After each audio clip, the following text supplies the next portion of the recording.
Assalamualaikum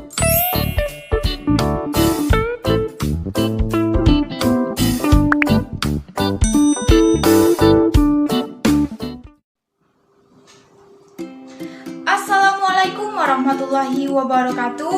Kembali lagi bersama saya Najah Suratul Jannah. Nah, pada video kali ini kita akan membahas tentang teknik-teknik pengumpulan data dalam teori objektif. Nah, pada video sebelumnya kita sudah membahas tentang teknik pengumpulan data dalam teori subjektif, yang dimana kita mengambil contohnya yaitu pada teori resepsi, yaitu kita mengambil pendapat dari orang lain. Nah, pada video ini kita akan membahas tentang teknik pengumpulan data dalam teori objektif, yaitu kita akan mengambil contohnya yaitu pada teori strukturalisme. Nah, bagaimana pembahasannya? Yuk kita simak. Yang pertama, kita akan membahas tentang bentuk penelitian. Bentuk penelitian yang digunakan dalam penelitian terhadap karya sastra ini adalah penelitian sastra yang bersifat deskriptif kualitatif. Menurut Semi dalam Suwardi Indraswara 2003 halaman 5, penelitian kualitatif dilakukan dengan tidak mengutamakan angka-angka, tetapi mengutamakan kedalaman penghayatan terhadap interaksi antar konsep yang sedang dikaji secara empiris. Bentuk penelitian kualitatif dapat memberikan rincian yang kompleks tentang fenomena yang sulit untuk diungkapkan oleh peneliti kualitatif. Yang kedua, kita akan membahas tentang sumber data dan data. Terlebih dahulu kita akan membahas dengan sumber data. Sumber data utama dalam penelitian deskriptif kualitatif adalah kata-kata dan tindakan menurut Lotfat dan Lovat dalam Laili J. Maleong 2009 halaman 157. Dalam penelitian ini sumber data yang digunakan adalah sumber data tertulis berupa novel Asmanani karya Suparto Brata. Yang selanjutnya kita akan membahas tentang data. Data merupakan keterangan atau bahan nyata yang dapat dijadikan dasar kajian, analisis, ataupun kesimpulan. Data dalam penelitian ini merupakan teks novel Asmarani yang mengandung unsur-unsur intrinsik dalam karya sastra, seperti fakta-fakta, cerita, karakter, alur, latar, tema dan sarana sastra, judul, gaya dan simbolisme dan ironi yang menggunakan teori fiksi Robert Stanto, sertakan aspek-aspek psikologi sastra dalam novel Asmarani karya Suparto Brata. Yang selanjutnya yaitu teknik pengumpulan data. Berdasarkan data yang digunakan, maka teknik pengumpulan data yang dilakukan adalah sebagai berikut. Yang pertama itu ada teknik analisis struktural. Teknik ini digunakan untuk mengambil data literal, data yang membangun unsur intrinsik struktur novel Asmarani karya Suparto Brata dengan teori struktural Robert Stanto, sehingga didapat data kategoris yang berupa alur, karakter, latar atau fakta cerita, tema dan judul, sudut pandang, gaya, simbolisme, ironi atau sarana cerita. Yang kedua yaitu ada teknik konteks analisis atau analisis isi. Teknik pengumpulan data dalam penelitian ini adalah teknik konteks analisis atau analisis isi, yaitu menganalisis isi yang terdapat dalam karya sastra. Analisis isi dalam karya sastra adalah peran-peran dengan sendirinya sesuai dengan hakikat sastra.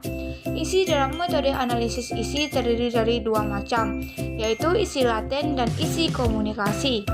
Isi laten adalah isi bagaimana, sedangkan isi komunikasi merupakan isi sebagaimana yang terwujud dalam hubungan naskah dengan konsumen dan akan menghasilkan makna. Yang selanjutnya yaitu ada teknik analisis data. Teknik analisis data bertujuan untuk menyederhanakan data ke dalam bentuk yang lebih mudah untuk dibaca dan diinterpretasikan. Analisis dalam penelitian kualitatif terdiri dari 3 komponen, yaitu reduksi data, sajian data, dan verifikasi serta simpulan. Nah, pertama kita akan membahas tentang reduksi data. Reduksi data adalah merampingkan dengan memilih data yang dipandang penting ataupun menyederhanakan.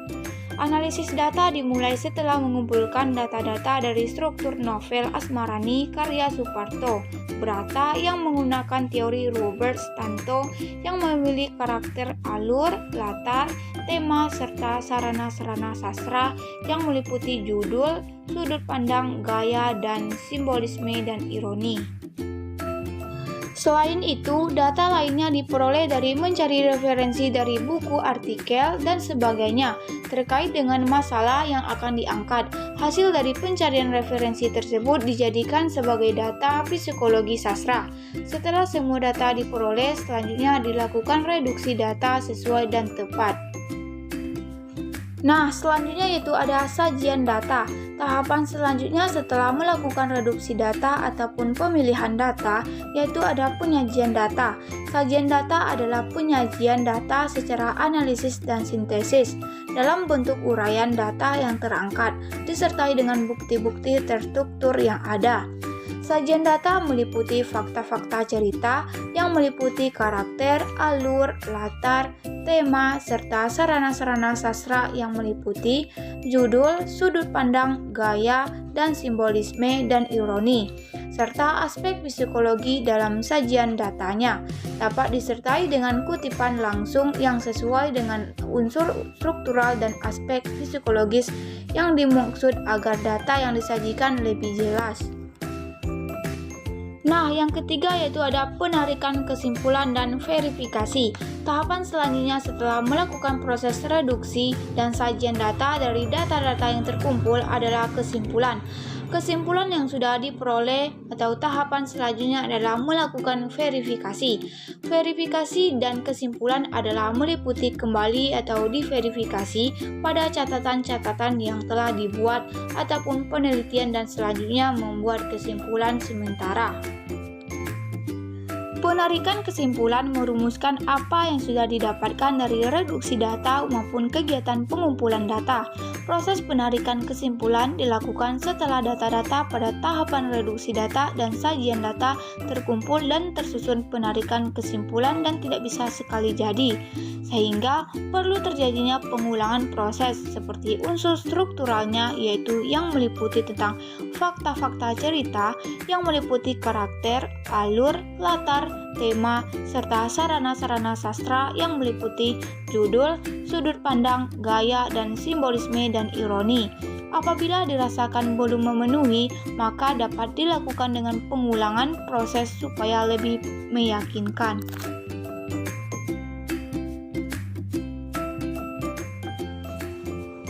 Nah, itulah pembahasan kita tentang teknik pengumpulan data dalam teori objektif. Semoga apa yang saya sampaikan tadi bermanfaat bagi kita semua. Saya akhiri dengan wassalamualaikum warahmatullahi wabarakatuh.